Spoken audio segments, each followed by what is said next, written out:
After a morning that has totally not gone to plan, that's another video about the puffin fail. Now we are in Pembroke and we are going to explore Pembroke because it looks like there's all kinds of cool things to see around here. This was my first visit to Pembroke and I was excited to see this historic town. King Henry VII, founder of the Tudor dynasty, or dynasty if you prefer, actually lived right here in Pembroke Castle. We weren't able to get tickets to see the castle, but I'll show you some more views of this majestic castle a bit later.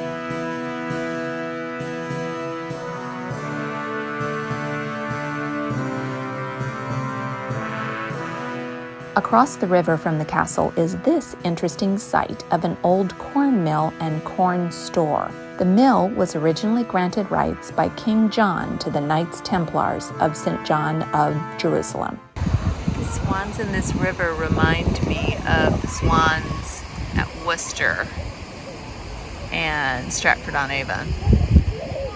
Oh, and here's Ian. I think he's getting ready to dive in. Are you going to do a swan dive? Okay.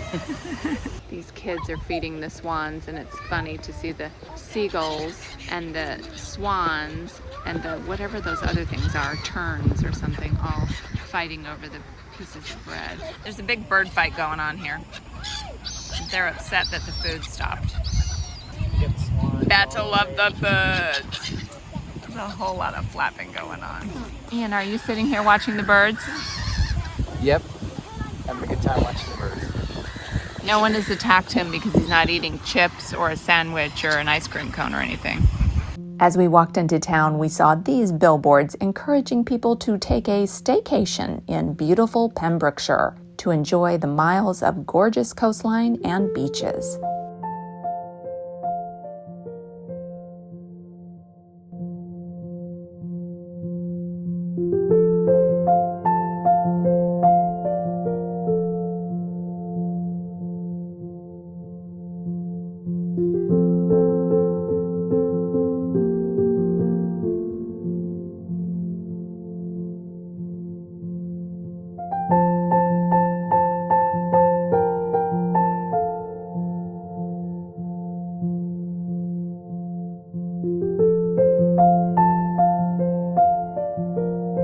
Pembroke Castle is called the birthplace of the Tudor dynasty. Its lovely crenellated walls make it look like an imposing fortress indeed, and the location next to the Pembroke River also make it very picturesque. Part of the castle was first built in 1093, and the 12th century keep features a classic cylindrical tower. I hope to explore the inside of this magnificent castle during our next visit. Please subscribe to this channel if you're interested in more British fun and travels.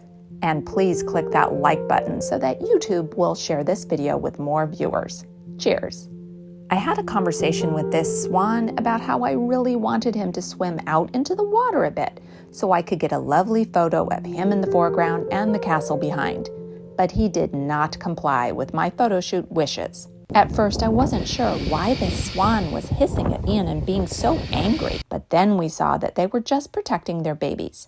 So we backed up and kept our distance. Never get near animals who are with their young.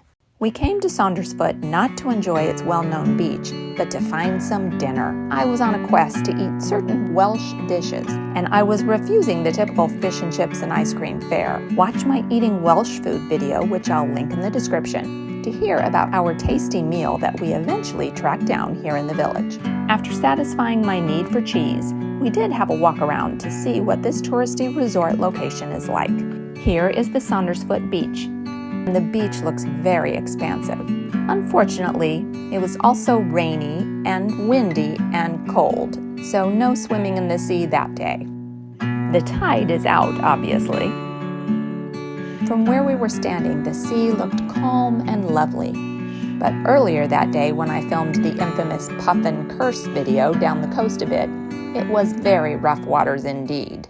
We headed to Haverfordwest next to take care of a shopping errand, and decided to try checking out the castle ruin whilst there. However, the castle was a bit tricky to track down for some reason. We spent some time wandering around, looking out for magenta flowers along the way, of course. I'm not going that way because that sounds very scary. We're trying to find the castle, and we're hoping that this is the way. We did eventually locate the castle and had a look round the ruin. Here is the old ruin part of the castle. I'm gonna go see what it looks like inside. There's a tower where you can see the steps going up the inside of the tower. It's all ruined. Does look like a pretty big castle with some of the windows all bricked up. Now we see the Welsh flag flying, thank you. I'm glad we stopped by. I'm gonna see if I can take a look at it from the outside down by the river.